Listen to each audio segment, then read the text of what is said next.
Hi, and welcome to Criminally Historical. If you couldn't tell by this little fella behind me, I'm here in sunny Sydney, Australia to talk about its history of convicts and its colonial past. Come with me, let's go.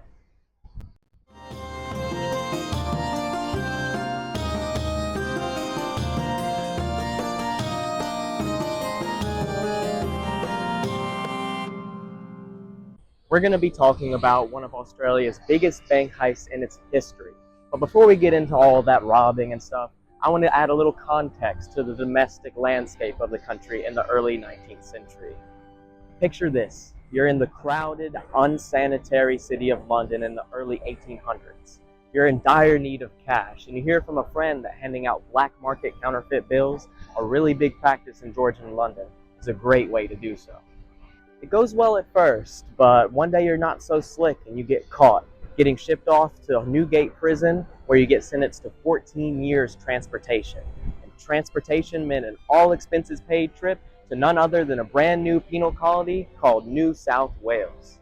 This story directly mirrors that of one William Blackstone, a key figure in today's story, who alongside many others in Britain were shipped down to Australia in the early 19th century, which really aided in fixing all of their crowded prisons and also aided in their colonial ambitions. By the time of our story in 1828, Australia contained over 15,000 convicts, comprising of about half the population. This meant for any kind of project, the use of convicts was inevitable, and this included the construction of the Bank of Australia in 1826.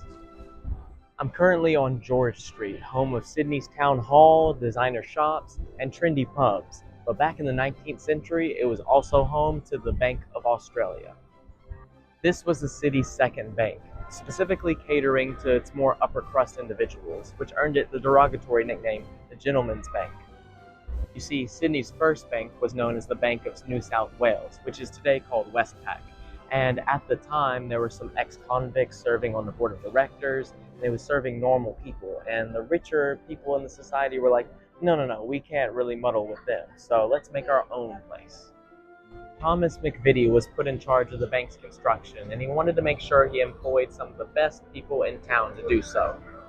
It just so happened that one of the most skillful stonemasons in town was a convict by the name of Thomas Turner, who had previously worked on significant buildings such as the Church of St. James, which is pictured here behind me.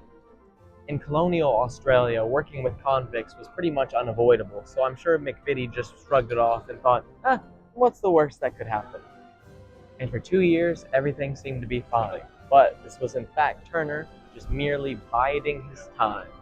When constructing the vault, he realized that it coincided with a sewage drain running from Essex Street all the way down George Street, all the way to Sydney Cove.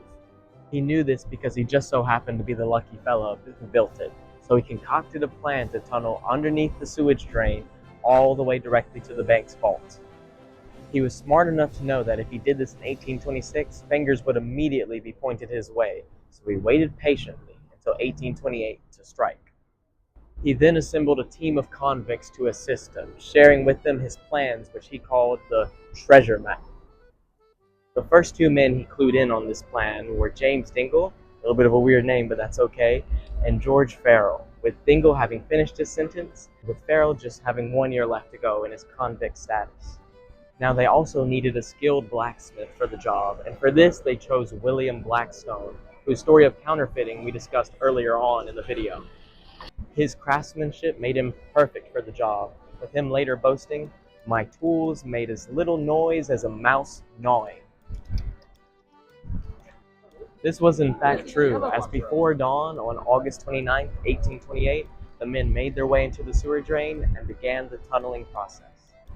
Round one of this process went well, but it would take a couple more Saturdays for them to completely get the job done.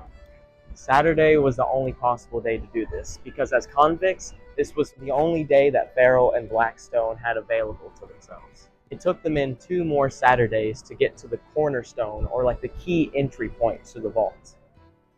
It was during this time that Dingle thought it was a good idea to clue in 2 more men, John Crichton and Valentine Ward, into the plan.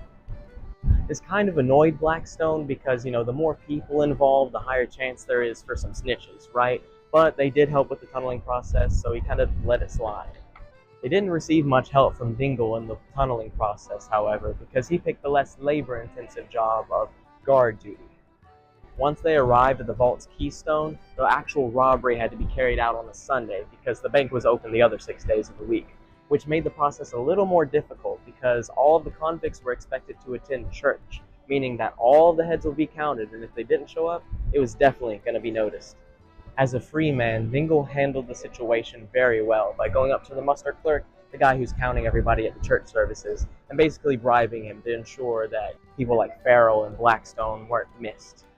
This was on the 14th of September, 1828, and while Dingle did this, the other four men lifted away the cornerstone of the vault, revealing all the goods on the inside.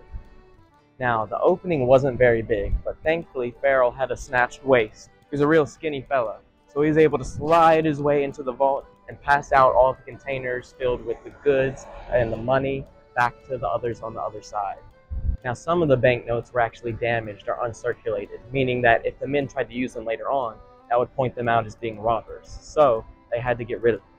Unfortunately, however, some made their way through, and as we'll see, they pop up later in our story.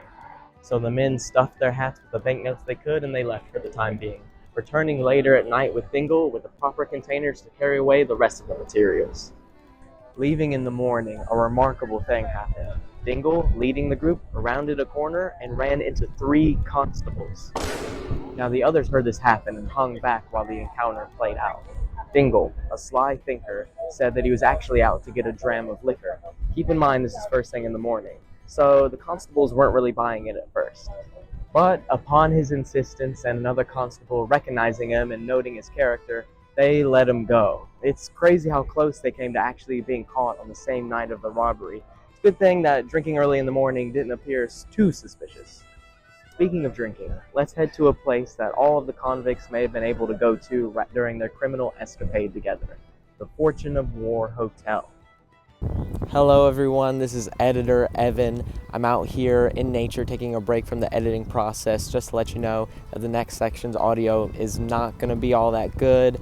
I did what I could to try to make it better, but just bear with me, hold my hand, here it is. We'll get through it, no worries, my microphone's not the best, and yeah, wish you guys the best through the rest of the video. Okay, bye-bye. This is Sydney's oldest pub, dating from almost 200 years ago in 1828, with an interior dating from 1922, which kind of leads to it being disputed whether it's the oldest or not, but whatever. Drinking has a long history in Sydney, both among convicts and those free. So I figured, why not go to a pub where our good robber friends could have had the same pint as me right after their little job.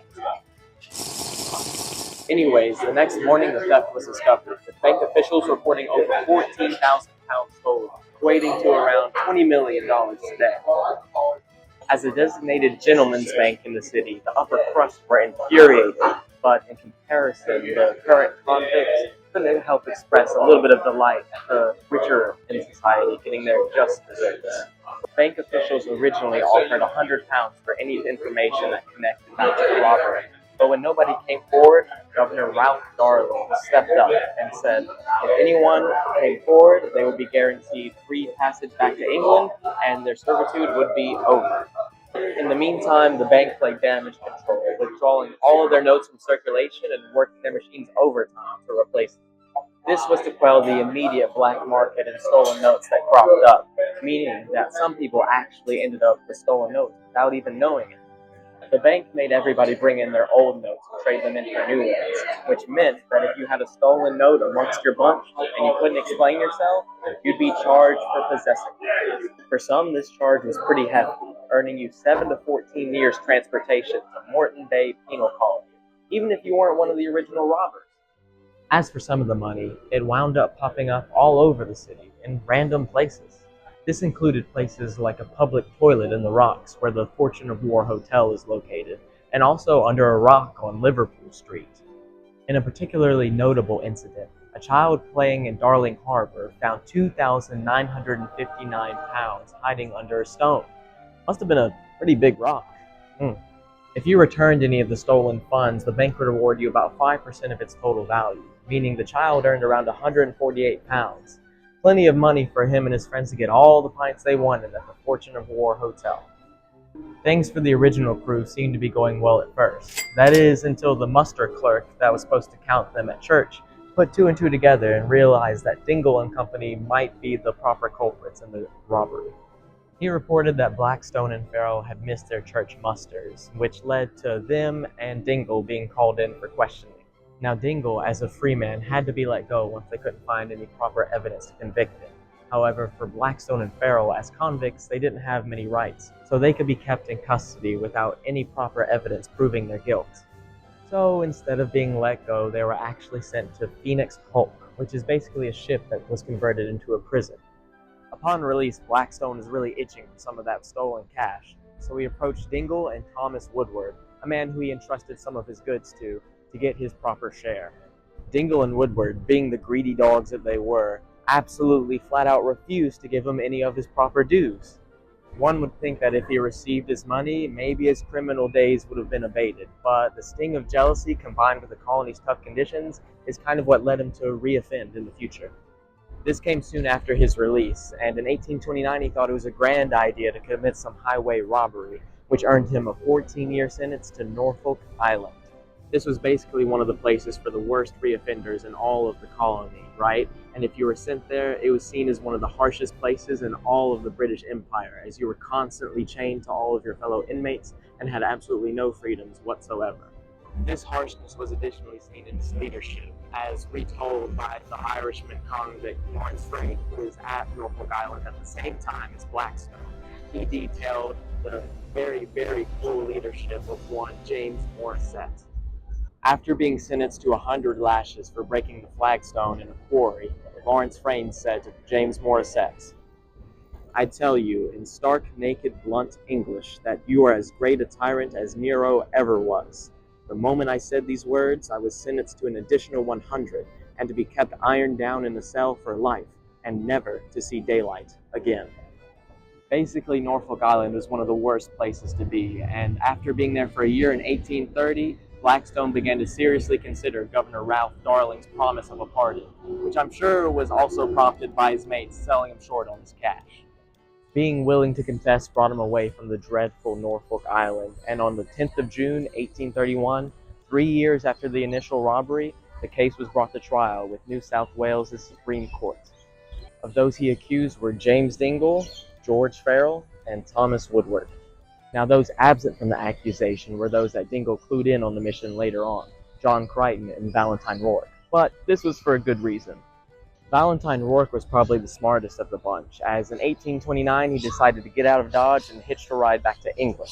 Now, Crichton, on the other hand, his reason for not being at trial is a little bit more tragic. He died in a boating accident the same year in 1829, so for those reasons, they weren't there at all. Now, the trial was captivating for the city's residents, as Blackstone dramatically retold the entire story, from his initial recruitment and involvement in the crime, all the way to his conviction and time on Norfolk Island. It was a real event that Sydney-siders did not want to miss. After Blackstone presented his evidence in this courtroom drama, death for the others seemed certain. I mean, you could be sentenced to death for stealing 5 pounds, let alone 14,000. But some courtroom technicalities made everything a little bit more difficult. You see, as a convict, under British law, Blackstone technically wasn't allowed to testify. But, in a new place like New South Wales, where like half the population are convicts, the judges kind of had to do some workarounds because they couldn't really follow this law to a T. The men's defense still brought up this issue, however, and said that since their lives were at stake, they should really bring it to the King's Council to decide.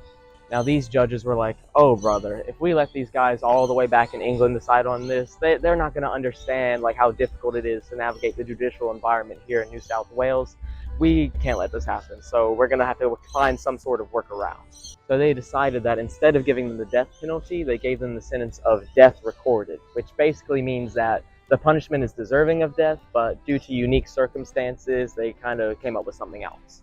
Now, that something else was commuting their sentence to transportation to none other than our favorite place in all of the British Empire, Norfolk Island.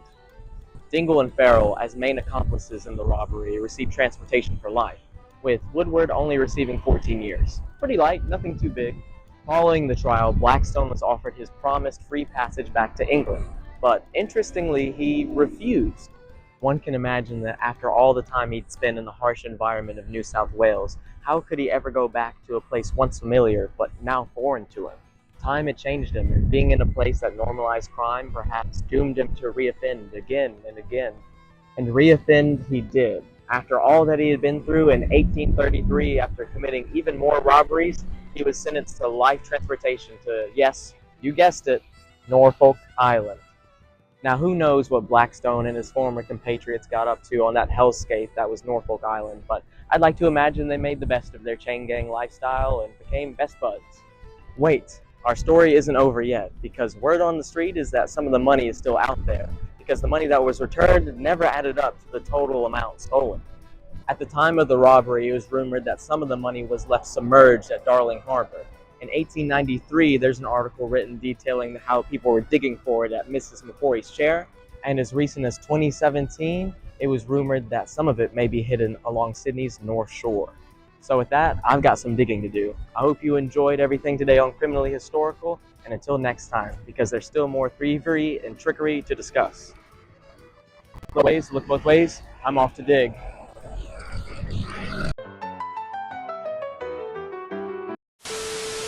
History? You just like history in general? I like history. Wow, what's your favorite historical Did you figure? work out? Oh, okay.